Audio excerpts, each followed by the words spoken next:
இன்று நமது வாழ்க்கையில் நாம் எவ்வளவு பெரிய உயர்ந்த மனிதனா இருந்தாலும் பிறருடைய கஷ்டங்களை நாம் கேட்டே நுகர்கின்றோம். பின் அவருக்கு வேண்டிய உதவிகளை செய்கின்றோம். இதை நம் உடலுக்குள் அது மாறி அந்த நோயின் தாயாக நமக்கும் நோயை விளைவிக்கின்றது. இதான் சலவிருச்சத்தை மாரியம்மன் கோயிலில் வேம்பை வைத்து அங்கே மாரியம்மன் கோயிலுக்கு முன் அக்னி குண்டத்தை வைத்தது. ஆக நாம் இந்த அக்னி குண்டத்தின் உள்பொருள் என்ன?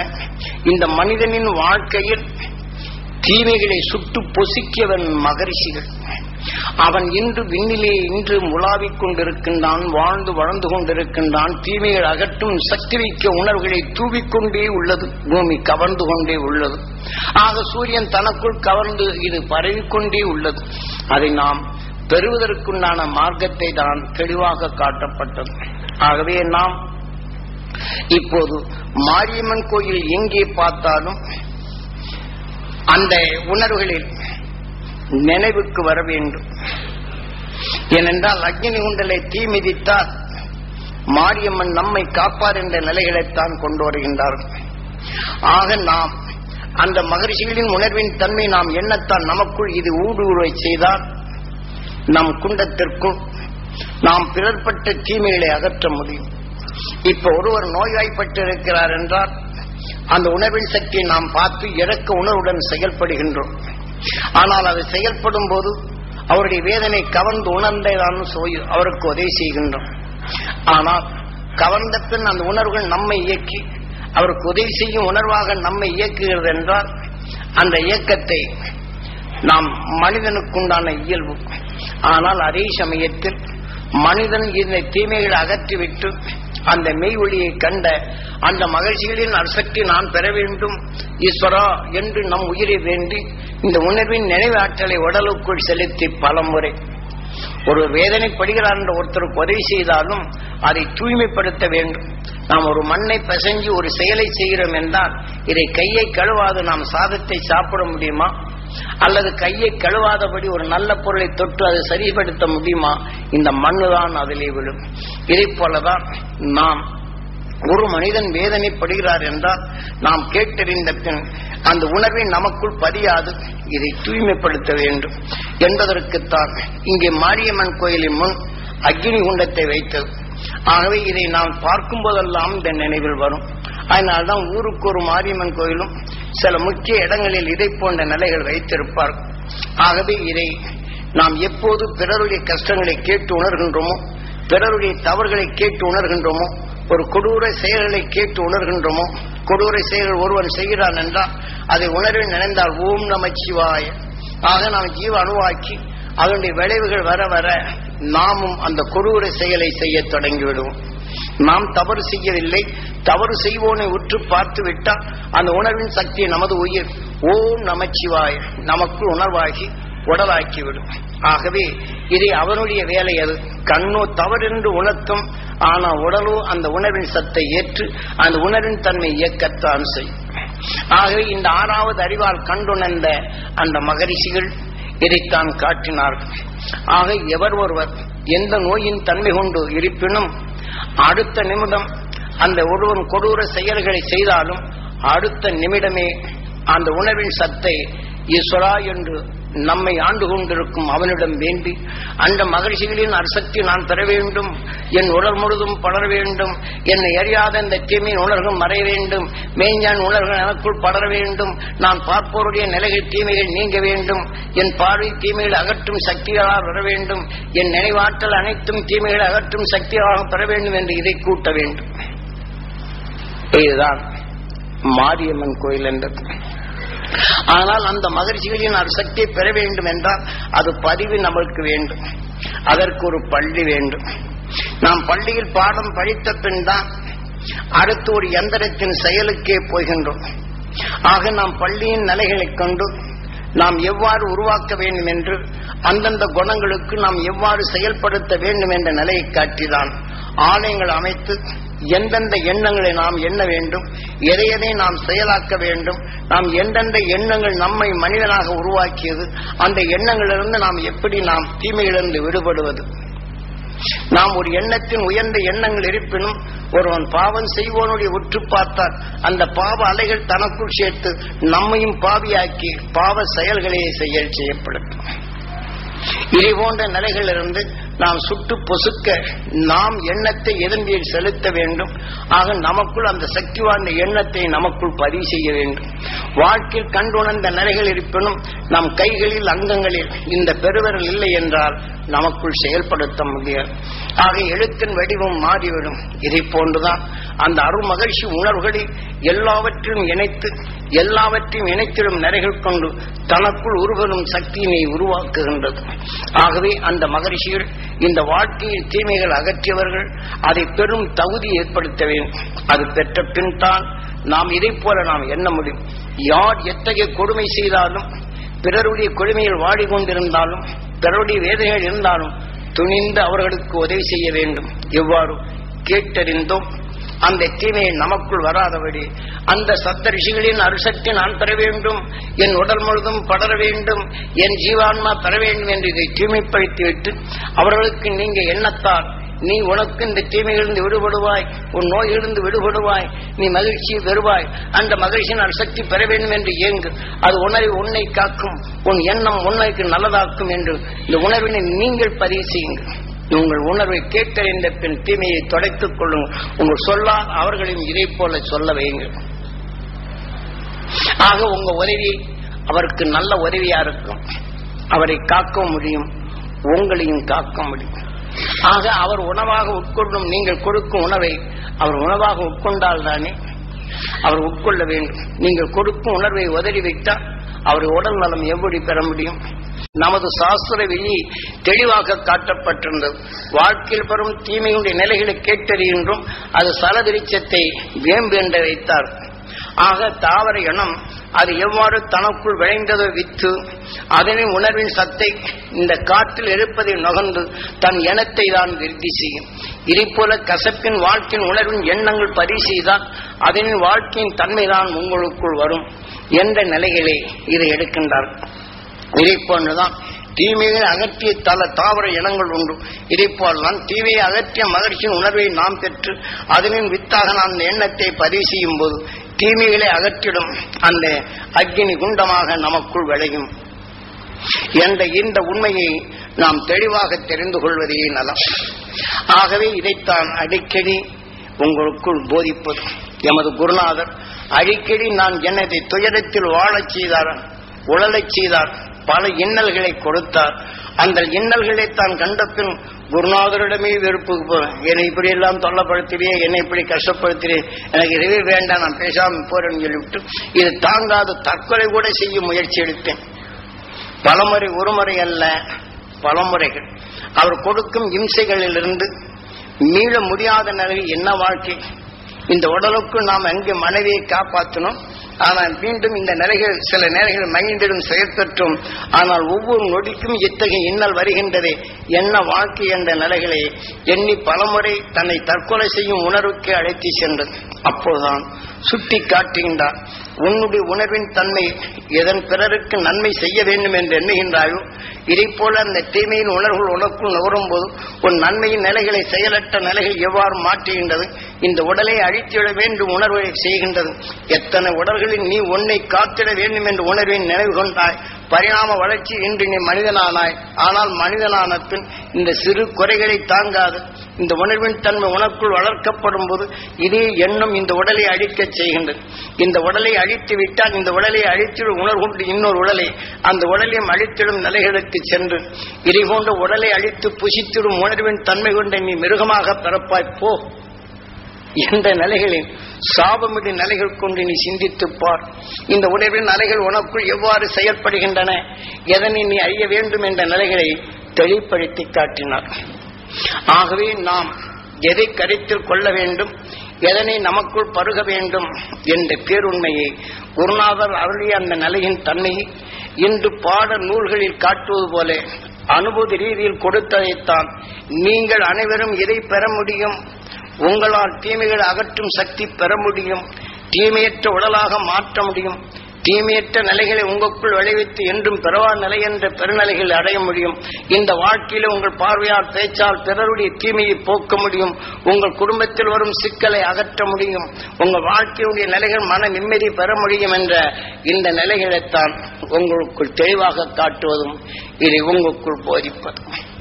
ஆகவே எமது குருநாதர் காட்டிய அறுவடை அனைவரும் எளிதில் பெற முடியும். குடும்பத்தில் வரும் சிக்கல்களை மாற்ற முடியும். இதை போன்ற ஒவ்வொரு குடும்பத்திலும் சந்தர்ப்ப வேதத்தால் வெறுப்போ வேதனையோ கோபமோ இதை போல சந்தர்ப்பம் வந்தால் இன்று பெரும்பகுதி தற்கொலையில் தான் வீழ்கின்றது. அந்த தற்கொலை செய்து கொண்ட உணர்வு கொண்ட அந்த அலைகள் படர்ந்த பின் அந்த குடும்பத்திலே பரவி அதனின் செயல்களை தொடர்ந்து மற்றவர்களின் வீழ்த்தும் நிலையிலே வருகின்றது. அந்த தற்கொலை செய்து கொண்ட இந்த ஆன்மாவும் யார் மேல் பற்று கொண்டதோ அவர் மேல் ஊடுருவி அவரையும் வீழ்த்தும். அவர் மேல் பற்று கொண்டிருந்தால் அவரையும் இங்கே வீழ்த்தும்.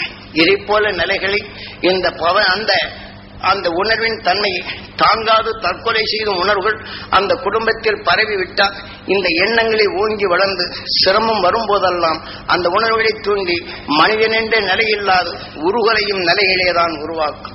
இதை போன்ற நிலைகளிலிருந்து இன்று நஞ்சு கொண்ட உணர்வாக விளைந்து கொண்டிருக்கும் ஓர் நஞ்சின் தன்மை தாக்கிவிட்டால் நினைவிழைப்பது போல இன்று விஞ்ஞான அறிவால் உலகில் நஞ்சு கொண்ட காற்று மண்டலங்களாக பரவி மனிதனின் சிந்தனை அழித்திடும் உணர்வுகள் விளைந்து அதிலிருந்து மீள முடியாத நிலைகள் வாழ்ந்து கொண்டிருக்கும் நாம் இந்த விஞ்ஞான உலகில் பேரழிவை தேடிக்கொண்டு போய்கொண்டிருக்கும் மனித உருக்களை சீர்குலைய செய்து கொண்டிருக்கும் இந்த உணர்விலிருந்து மனிதன் மீள வேண்டும் என்றுதான் எமது குருநாதர் கூறினார். ஆகவே நீங்கள் அனைவரும் அந்த மகிழ்ச்சியின் அரு உணர்வு பெற்று நீங்க மீள வேண்டும் என்ற வைராக்கியத்துடன் எத்தனை பேர் ஏளனமாக பேசினும் இப்ப நாம் எதை சொன்னாலும் இவர் சாமியே இல்லை என்றார், ஊரை ஏமாற்றுகின்றார் என்ற நிலைகளும் சிலர் உண்டு. ஆக யார் எதை சொன்னாலும் அது இல்லை. இங்கே வருவோர் அனைவரும் அந்த மகிழ்ச்சியின் உணர்வுகள் பெற வேண்டும். அவர் அறியாத இருள்கள் நீங்க வேண்டும். மெய்ப்பொருள் காணும் உணர்வுகள் பெற வேண்டும். உங்கள் மூச்சால் பேச்சால் உலகை காற்றிடும் உணர்வுகள் உங்களே விளைய வேண்டும். இந்த காற்று மண்டலமே நச்சினை நீக்கிடும் உணர்வுகளாக நீங்கள் கேட்டுணர்ந்த உணர்வுகள் விளைய வேண்டும் என்ற இந்த உணர்வின் துணைதான் உங்களிலே பரவச் செய்து இந்த உணர்வின் தன்மை உங்களுக்குள் விளைய செய்து.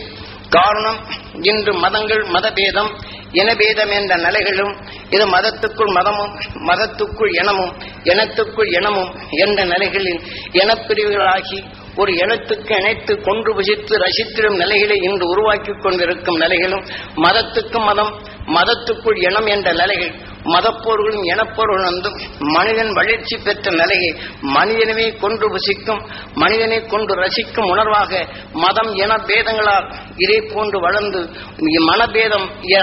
மனபேதங்கள் அதிகமாக உருவாகி மனிதனின் செயலாக்கங்களே மிருக நிலையின் உணர்வுகளுக்கு அழைத்து சென்று கொண்டு உள்ளது. ஆகவே விஷத்தன்மை கடந்த இது யாருடைய குற்றமும் அல்ல. விஞ்ஞான உலகில் நாட்டின் ஆசை கொண்டு தான் கண்டுகொண்ட அறிவின் தன்மை கொண்டு உலகின் தன்மையை தான் தன்னுடைய உணர்வின் தன்மையால் பரப்பிய உணர்வுகள் தான் நஞ்சு கலந்த நிலைகள் என்று பரவி நஞ்சான நிலைகள் மனித எண்ணத்துக்குள் ஊடுருவி மனிதன் சிந்திக்கும் திறன் இழந்து தன்னை அறியாமலே பெருநிலைகள் அடைகின்றன. இன்று விஞ்ஞான அறிவால் சென்று கொண்டிருந்தாலும் பெரும்பகுதியான விஞ்ஞானிகள் தனது மனவேதனை நிலைகள் கொண்டுதான் அவன் தற்கொலையில் தான் அதிகமாக முடிவடைகின்றது. எத்தகைய விஞ்ஞானி ஆனாலும் அவனின் உணர்வின் தன்மையை இதிலேதான் முடிவடைகின்றது. ஆக விஞ்ஞானிகள் இவ்வாறெல்லாம் மடிகிறார் என்று வெளி வருவதில்லை. அவனுடைய உச்சக்கட்டம் நிலைகள் வரப்படும் போது அவன் உடலின் உணர்வின் தன்மை வாழ்க்கை கொன்றும் போது அவன் தன்னை அறியாமலேயே இத்தகைய தன்மையை அடைந்து இவன் ஆற்றட்டாக்கள் ஆனால் இவன் இந்த நிலைகள் விஞ்ஞானி மரணம் அடைந்தான் மாரடைப்பில் அடைந்தான் என்று விஞ்ஞானிகள் இப்படி இறந்ததை பெரும்பகுதியான நிலைகள் வெளிப்படுத்துவதில்லை. காரணம் அவனால் முடியாத தன்மையும் அவன் மரணமடையும் நிலைகளே வருகின்றது. இதே போன்ற விஞ்ஞானி அவனும் மரணம் அடையதான் செய்கின்றான். உலகில் காக்கும் விஞ்ஞானி நிலைகளையோ கம்ப்யூட்டர் நிலைகளையோ உலக அறிவியை எந்திரத்தின் துணை கொண்டு மனிதனின் அறிவில் ஆற்றலையும் இயக்கத்தையும் அறிந்திடும் அறிவினை இன்று விஞ்ஞான அறிவால் கண்டுணர்ந்தாலும் ஆனால் மெஞ்ஞான அறிவால் இன்று விஞ்ஞான அறிவால் ஒரு எந்திரத்தை துணை கொண்டு மற்ற உணர்வின் உறுப்புக்குள் இருப்பதை அலசி ஆக இரத்தங்களில் உள்ள தீமைகளை அகற்றி மனிதனை காக்க முடியும் என்ற நிலைகளில் அங்கே வருகின்றான். ஆனால் மெஞ்ஞானிகளோ விண்ணின் ஆற்றலை தனக்குள் கவர்ந்து உணர்வின் தன்மையை தனக்குள் வலுவரச் செய்து மற்றொரு சுவாசத்தால் எண்ணத்தால் சொல்லி அது பதிவு செய்து அந்த நினைவினை தனக்குள் அவர் கவரப்படும் போது உடலில் உள்ள தீமைகளை சுத்தப்படுத்தும் நிலைகளில் வருகின்றது. இதை போன்று உங்களின் அனுபவத்தில் பார்க்கலாம். இதை போல நீங்கள் இந்த ஞானத்தின் வழிகொண்டு உங்கள் மூதாதிகளை விண்சலித்து அந்த விண்சலித்து உணர்கொண்டு அதனின் துணை கொண்டு விண்ணின் ஆற்றலை பெறும் தகுதி ஏற்படுத்தும் நாள் தான் இன்றைய பூர்ண பௌர்ணமினார். ஏனென்றால் முந்தைய காலங்களில் சாஸ்திரப்படி தன் தாய் தந்தைகளோ தன் மூதாதிகளோ இந்த உடலை விட்டு அகன்று விட்டால் அவர்கள் விண்செலுத்தி உடல் பெறாத நிலைகளை அந்த குடும்பத்தில் கூட்டு நிலைகள் இருந்து விண்செலுத்துவார்கள். இன்று சாஸ்திரப்படி நாம் இந்த சுட்ட சாம்பலை கொண்டு போய் கங்கையிலே சாஸ்திர விதிப்படி கங்கையிலே சாம்பலை கரைத்து விட்டால் பாவங்கள் போய்விடும் என்றும், அதற்கப்புறம் நாம் வீடு வந்து சேர்ந்த பின் எண்ணெய் தேய்த்து தலைமுழுகி எங்களோடு இருந்தால் நீ பிறந்து விட்டாய், உங்களை நாம் மறந்து விட்டோம் என்று தேய்த்து விட்டு அடுத்த கணம் இங்கே விநாயகர் கோயிலே சென்று மாவிளக்கிட்டு நெய் தீபமிட்டு அங்கு விநாயகர் கோயிலே சென்று அங்கே மோட்ச தீபத்தை அங்கே அர்ச்சனை அபிஷேகத்தை செய்துவிட்டால் அந்த உடலை விட்டு பிறந்தவர்கள் மோட்சத்துக்கு போய்விடார் என்று இங்கே விநாயகர் கொண்டு மோட்சத்தை காட்டினால் தீபத்தை காட்டி அர்ச்சனை செய்தால் இதை போல பாவம் போய்விடும், மோட்சத்திற்கு அனுப்பிவிடலாம் என்று சாஸ்திரம் உண்டு. இதை போன்றுதான் இதை இன்று கங்கையிலிருந்து இந்த சாம்பலை எடுத்துக்கொண்டு போய் கங்கையில கரைத்து விட்டு அங்கே பல மந்திரங்களை செய்து அதனை செய்துவிட்டால் மோட்சத்துக்கு அனுப்பிவிடலாம். பாவத்தை அங்கே கரைத்து விட்டால் அவர்கள் மோட்சத்தில் எளிதாக போய்விடுவார் என்று இப்படி சாங்கிய சாஸ்திரங்களில் தான் நாம் சிக்கொண்டு உண்மையின் உணர்வின் நிலைகளை நாம் அறியாதிருக்கின்றோம். ஆகவேதான் இன்றைய நாள்களில் இதனின் உணர்வை நாம் பெறும் தகுதியும் நாம் பலருடைய எண்ணங்கள். ஒரு கோயிலில் தேரை இழுக்கிறோம் என்றால் பல ஆயிரம் பேர் சேர்ந்துதான் அதை இழுக்கின்றோம். மிக சக்தி வாய்ந்த மகிழ்ச்சியின் உணர்வுகளை நாம் கவர வேண்டும் என்றால் இதே போல மகிழ்ச்சியில் காட்டும் உணர்வுகளை உங்கள் உடல்கள் உணர்ச்சிகளை உண்டச் செய்து அதை பெற வேண்டும் என்ற இயக்கத்தை உண்டச் செய்து அந்த உணர்வின் வலிமை கொண்டுதான் நாம் ஏங்கி அந்த நம்முன் படர்ந்திருக்கும் இந்த சக்தியை யோகித்த நிலைகள் கவர்ந்தால்தான் அதை நாம் கவர முடியும். ஏனென்றால் அவர்கள் பிறவி கடனை அற்று சென்றவர்கள். ஆகவே அந்த எண்ணத்திற்குள் நம்முடைய எண்ணம் வலுவற்றது. நாம் சுட்டு பொசிக்கிவிடும் அவருடைய நிலைகள். ஏனென்றால் அத்தகைய நிலைகள் அவர்கள் இருப்பினும் அவர் இந்த உடலை விட்டு பிரிந்து செல்லும் போது மனித உணர்வுக்குள் சிக்கியிருந்தால் பிறவி நிலைக்கு வந்திருப்பார்கள். பிறவி கடனை அகற்றி எந்த மனிதனும் இது இழுக்காத வண்ணம் விண்ணின் ஆற்றல் வலுகொண்டு சென்றவர்கள். அவரின் உணர்வுகள் இங்கே படர்ந்திருக்கும் போது அவர்களின் உணர்வுகளை நமக்குள் வலுப்பெறச் செய்து அந்த வலுப்பெறச் செய்ய வேண்டும் என்றால் இதை போன்ற ஆயிரக்கணக்கோர் கூட்டங்களில் மகரிஷிகள் காட்டிய அருள் வழிப்படி அதை உபதேசித்து உணர்வின் தன்மை பதிவு செய்து எண்ணத்தை வலுகூட்டி அதனின் துணை கொண்டு இந்த காற்றில் இருக்கும் இச்சக்திகளை நாம் கவர வேண்டும். ஆக இதற்குத்தான் அந்த ஞானிகள் சாதாரண மக்களும் இதை எளிதில் கண்டுகொள்ள விநாயகரை மேற்க பார்க்க வைத்து நாம் கிழக்க பார்க்கும்படி வணங்கச் செய்து நாம் ஆதி மூலம் என்ற உயிரை ஆதி மூலம் என்று பெயரிட்டு நாம் ஒவ்வொரு சரீரத்திலும் தன்னை காற்று உணர்வுகள் வினையாக சேர்த்து நாம் பரிணாம வளர்ச்சியாகி இன்று முன் சேர்த்துக் கொண்ட வினைகளுக்கெல்லாம் நாயகனாக இன்று நம் மனிதனாக உருவாக்கியுள்ளது. ஆகினால் முன் மிருக நிலையை சிரசை வைத்து பின் மனித உடலை போட்டோம். முன் சேர்த்துக் கொண்ட வினைகளுக்கெல்லாம் நாயகனாக இந்த மனித உடலை உருவாக்கியது விநாயகா. மனித உடலை எனக்கு நாயகனாக நாம் எண்ணும்படி இதை வைத்தார். இந்த கணங்களுக்கெல்லாம் ஈசனாக இருந்து இயக்கியது நமது உயிர். இந்த கணங்களுக்கெல்லாம் ஈசா கணேசா என்று நம் உயிரை வணங்கும்படி சொன்னார். ஒவ்வொரு சரீரத்தில் நாம் காத்துக்கொள்ளும் உணர்வை சுவாசித்தது மூசிக. எந்த சரீரத்தை கனமான நிலை வலுகொண்டது இருந்ததோ அதனின் வலுகொண்டு இது வாகனமாக அமைத்து பல கோடி சரீரங்கள் இருந்து நாம் அனைத்தையும் வென்றிடும் சரீரமாக இன்று கணங்களுக்கு அதிபதியாக மனிதனின் உடலை உருவியது கணபதி என்ற நிலைப்படுத்தி நாம் புல் தலை தாம்புகளை தின்றோம், கனவு வர்க்கங்களை சாப்பிட்டோம். இன்று மனிதனாக பிறந்த பின் நாம் சுவைமிக்க பதார்த்தங்களை உருவாக்கி அது உணவாக உட்கொள்ளும் இந்த மனித உடலை பெற்றோம். எந்த பேருண்மையை நாம் அறிந்து கொள்வதற்குத்தான் அந்த சிலையை காட்டி இந்த மனித உடலை காட்டி இந்த பிள்ளை யார், ஆக இந்த மனிதன் இந்த உடலான இந்த பிள்ளை யார், இந்த உயிரால் உருவாக்கப்பட்டதான் இந்த மனிதன் என்ற நிலைகளில் நீ சிந்தித்துப்பார். என்று சிந்தனைக்குறி என்று இன்னைக்கு கேள்விக்குறி போட்டிருப்பாங்க. இப்ப நாம் என்ன செய்யறோம்? கணக்க பார்க்கும்போது பிள்ளையார் சொல்லி, ஜாதகம் பார்க்கும்போது பிள்ளையார் சொல்லி, கடை வைக்கும்போது பிள்ளையார் சொல்லி, வீட்டுல ஏதாவது வைக்கும்போது பிள்ளையார் அது வந்து பிள்ளையார பிடிச்சி வச்சு தான் கும்பிடும். ஏன் கும்பிடு? சாங்கியத்துக்கு செய்து விட்டு பிள்ளையார வச்சு போட்டு கும்பிடு போட்டு எல்லாம் ஒன்றான பிள்ளையாரப்பா என்னையப்பா அரப்பா இதெல்லாம் இந்த பிள்ளையார பிடிச்சி வச்சிருவாங்க. அதுக்கு 2 அருவம் பிள்ளை அந்த மஞ்சள்ல இதை வச்சு 2 அருவம் பிள்ளை வச்சுட்டு, அப்பா நீ உனக்கு பிரியமாவது நீதான் பிள்ளையாரு 2 புள்ளைய வச்சிருக்கிறோம், நீதான் பிள்ளையாரு 2 இலைய வச்சிருப்போம். இப்படித்தான் நாம் செயல்படுத்துகின்றோம். ஆகவே இதை சாங்கியத்தில் சிக்கி உண்டோமே தவிர ஞானிகள் காட்டின்ற இந்த பிள்ளையா சிந்தித்துப்பார். பல கோடி சரீரங்களை உன்னை மீண்டிடும் உணர்வு கொண்டு நீ சுவாசித்த உணர்வை கடங்களுக்கு அதிபதியாகின்ற மனிதனாய் இருக்கின்றாய், நீ மனிதனாக இருக்கின்றாய் என்று நீ சிந்தித்துப்பார். இந்த பிள்ளையார் உன் உயிரால் நீ உருவாகிய இந்த மனிதன் தான் நீ என்ற நிலை காட்டி இன்று நாம் மனிதனான பின் நாம் செயல்படுவது என்ன? காலையிலிருந்து சாயங்கால வரையிலும் நீ பிறருடைய கஷ்டங்களை கேட்கின்றாய், உதவி செய்கின்றாய். ஆக நீ உனக்குள் இருக்கக்கூடிய நல்ல குணம் உன் செயலால் உன் பார்வையால் நுகர்ந்த நிலையில் உனக்குள் வந்து விடுகின்றது. இது தொலைத்தாயா, இது தூய்மைப்படுத்த வேண்டுமே என்பதற்குத்தான் இதை கேள்விக்குறி வைத்து இதை எவ்வாறு தூய்மைப்படுத்த வேண்டும் என்று வைத்தான். அதனால்தான் மேற்க பார்க்க வைத்து மனிதனில் உயர்ந்த நிலைகள் கொண்டு அரசாகி உயிருடன் ஒன்றி உணர்வின் சரீரமாக ஒளியின் சரீரமாக இன்று துருவ மகிழ்ச்சி இருக்கின்றான். ஆக உன்னுடைய வாழ்க்கையில் இன்று கேட்டிருந்த நிலைகள் மாறி மாறி உனக்குள் அந்த கசப்பின் உணர்வு ஊற்றிய நிலைகள் இங்கே உண்டு என்றுதான் அரசையும் வேம்பையும் வைத்து உனது வாழ்க்கையில் நீ எந்த நிலைகளை அந்த மகிழ்ச்சியின் உணர்வை கொண்டு இந்த கசப்பின் நிலையை நீ நீக்க வேண்டும் என்பதை உணர்த்துவதற்கு தான் சலவிருச்சத்தை வேம்பும் அரசியும் வைத்து அங்க நிலநாட்டம். இப்ப நாம் என்ன செய்யறோம்? வேப்ப மரத்தையும் அரச மரத்தை வச்சாச்சுன்னா எங்க பிள்ளை இல்லாதவங்க பிள்ளை கிடைக்கும், கல்யாணம் இல்லைன்னா கல்யாணம் நடக்கும். இப்படி சாங்கியத்தை செய்துட்டு 2 செடி 2 ஆணி வச்சு போட்டு அங்க வச்சிருவாங்க.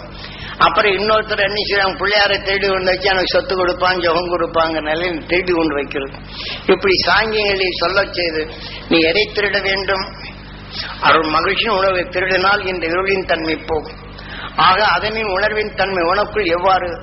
ஆக நாம் மனிதனின் வாழ்க்கையில் இங்கே பார்க்கப்படும் போது பிறருக்கு தெரியாத கண்ணின் நிலைகளை விண்ணை நோக்கி அந்த உணர்வின் சக்தியை தனக்குள் திருடி தீமையில் அகற்றும் சக்தி உனக்குள் தேடு, அது சேரு என்ற நிலையைத்தான் இதை திருடச் சொன்னாலும் இந்த விநாயகர் கல்லை திருடச் சொல்லல். ஆக இந்த உணர்வின் தன்மை நாம் திருட வேண்டியது. அது அந்த மகிழ்ச்சியின் சக்தி நம்ம கெட்டாத நிலையில் அந்த ஞானி காட்டிய உணர்வின் தன்மைக்குள் வலுவேற்று அந்த விண்ணை நோக்கி இந்த உணர்வின் சத்தை தான் பருகும் நிலைகள் இருக்கும். ஆகவே இந்த நிலை பெற்றால்தான் இந்த மாரியம்மன் கோயிலை காட்டியதை அந்த மகிழ்ச்சியின் சக்தியை பெறும் தகுதி பெற்றால்தான் இந்த மாரியம்மன் கோயில் அது பார்த்த உடனே அந்த மகிழ்ச்சியின் சக்தி பெற வேண்டும் என்று எண்ணும் போது அந்த உணர்வை தன் உடலுக்குள் சேர்த்து தீமையை சுட்டு பொசுக்க முடியும். அதை உணர்வை எடுத்து நாம் யார் கஷ்டம் என்று சொன்னார்களோ அவரை சொல்லும் போது அவர்கள் தீமையை சுட்டு பொசுக்கு உணர்வு அங்கே விளைந்து தீமையிலிருந்து அவர்களை மீட்ட முடியும். இத்தகைய பண்புகளை தெளிவாக எடுத்து உரைத்தார். ஆகவேதான் காலையிலிருந்து நாம் இரவு வரையிலும் கேட்டுணர்ந்த உணர்வுகளை இந்த கசப்பான வாழ்க்கையை நீக்க அந்த மகிழ்ச்சியின் வாழ்க்கையை உனக்குள் அரசாக்க வேண்டும் என்ற இந்த நிலை உணர்த்துவதற்குத்தான் நாம் காலையில் எழுந்து இந்த நீர்நிலைகள் இருக்கும் பக்கம் மேற்க பார்க்க விராகர வைத்து நீரிலே நம் உடல் உள்ள அழுக்கை போக்கி துணிகளில் உள்ள அழுக்கை போக்கி அடுத்து நாம் கரையேறி வந்த பின் தான் பிறந்து வந்த வளர்ந்த உணவாக உட்கொண்ட நிலையை சிந்திக்க பணி செய்கின்றார். புல்லை தின்றோம், தலை தாம்புகளை தின்றோம், கனி வர்க்கங்களை தின்றோம் என்று சுவைமிக்க உணவை படைத்து சாப்பிடும் இந்த உடலை பெற்றோம். இந்த உண்மையினை உணர்ந்தான், தீமைகளை அகற்றினான், உணவினை ஒளியாக மாற்றினான், உயிருடன் ஒன்றினான், ஒளியின் சரீரமாக நிலை கொண்டாய் துருவ மகிழ்ச்சி.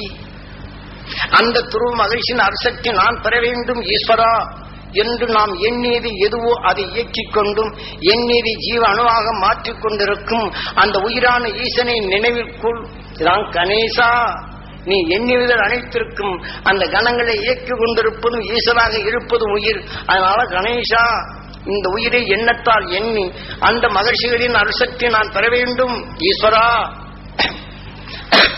என்று நான் நினைவினை இந்த கண் கொண்டு நினைவின் ஆற்றலை உள்பதிவு செய்து நினைவினை கண் கொண்டு இணைத்து விண்ணை நோக்கி ஏகி அந்த மகிழ்ச்சிகளின் அருசக்தி நான் பெற வேண்டும் ஈஸ்வரா, என் உடல் முழுதும் படர வேண்டும் ஈஸ்வரா, என் ஜீவ அணுக்கள் அனைத்தும் அந்த சப்த ரிஷிகளின் அருசக்தி பெற வேண்டும் ஈஸ்வரா. நான் எண்ணிய சந்தர்ப்பத்தால் பிறருக்கு உதவி செய்திருந்தாலும் என்மேல் ஏக்கம் கொண்டு என் உடலுக்குள் புகுந்த அந்த ஜீவ ஆன்மாக்களும் சப்த ரிஷிகளின் அருசக்தி பெற வேண்டும். எனக்குள் இருந்தே அந்த ஆன்மாக்களும் பெறவா நிலை என்ற நிலைகள் பெற வேண்டும். இன்று நாம் யாருக்காவது உதவி செய்திருப்போம், நண்பனுக்கு. ஆனால் அவங்க குடும்பத்தில் வெறுப்பாக இருக்கலாம். ஆனால் அதே சமயத்தில் நோய்வாய்ப்பட்டு மரணம் அடையும் போது உதவியின் தன்மை எண்ணும் போது அந்த உடலை விட்டு அகலும் போது நம்முடைய எண்ணம் அதிகமாகிவிட்டால் நம்ம உடலுக்குள் வந்து விடுகின்றான். அவனுடைய துயரின் தன்மை எதுவோ நமக்குள்ளும் வந்துவிடும். இதே போன்ற நிலைகள் வராது. நமக்குள் வந்திருந்தாலும் அதனை அகற்ற எனக்குள் வந்து ஜீவ ஆன்மாக்களும் சப்த ரிஷிகளின் அருளை பெற்று படர்ந்து அது பிறவா நிலை என்ற நிலையை எண்ணுழிந்தே பெற வேண்டும் என்ற இந்த உணர்வினை செலுத்த வேண்டும். நாம் எண்ணிய எண்ணங்களில் ஏற்படும் இந்த அணுக்களுக்கெல்லாம் அந்த சப்த ரிஷிகளின் அருள்சக்தி படர வேண்டும், என் உடல் முழுதும் படர வேண்டும் என்று பலமுறை எண்ண வேண்டும். ஆக அதுக்கு அடுத்து நாம் மலரை போல மனம் பெற வேண்டும். மகிழ்ச்சியின் அருளுடன் என் உடல் முழுதும் படர வேண்டும். என்னை பார்ப்பவர்க்கெல்லாம் மலரை போல மகிழ்ச்சி பெற வேண்டும்.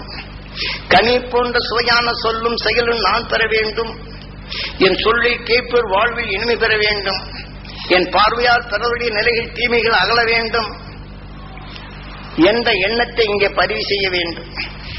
ஆக இதை போல நாம் யாரெல்லாம் நாம் வாழ்க்கையில் காலை எழுந்து இருவரிலும் நேற்று நிலையில் பார்த்தோமோ அதை இங்கே விநாயகரை வணங்கப்படும் போது யாரார் பெயர் கொண்டார்களோ அவருக்கெல்லாம் அந்த மகிழ்ச்சியின் சக்தி அவர் குடும்பங்களிலே படர வேண்டும், அவர் உடல்களிலே படர வேண்டும், அவர்கள் தீமைகள் அகல வேண்டும், அவர்கள் உடல் நலம் பெற வேண்டும், அவர் வாழ்க்கையில் மகிழ்ச்சி பெற வேண்டும் என்ற எண்ணத்தை இது வினையாக வேண்டும். அதான் கொலக்கட்டை வைத்தது. நாம் பல பொருளின் தன்மை சுவையாக்கி சமைப்பது போல அருள் மகிழ்ச்சியின் உணர்வுகள் பிறருடைய தீமைகளை கேட்டாலும் அருள் மகிழ்ச்சியின் உணர்வுகளை தனக்குள் சேர்த்து அந்த தீமையற்ற நிலைகளை சுவையாக உனக்குள் இதை உருவாக்கு என்பதற்குத்தான் அங்கு கொலக்கட்டை வைத்தது. ஆகவே இதை போல கண்டுணர்ந்த அனைவருக்கும் இதேபோல அந்த மகிழ்ச்சியின் சக்தி பெற வேண்டும் என்று எண்ணும் போது அது மாறி நாம் எதையெல்லாம் எண்ணி நாம் செயல்படுகின்றோமோ அந்த உணர்வின் ஆக்கமாக ஓம் நம சிவாய சிவாய நமவோம் அதை நமக்குள் சிவமாக்கி நாம் சொல்லால் பிறருடைய உடல்களை சிவமாக பதிவாகி அவர் உடலில் உள்ள தீமைகள் அகல வேண்டும் என்பதற்கேதான் இத்தகைய தத்துவத்தை சாஸ்திரத்தை எழுதினான் அந்த வியாசகன்.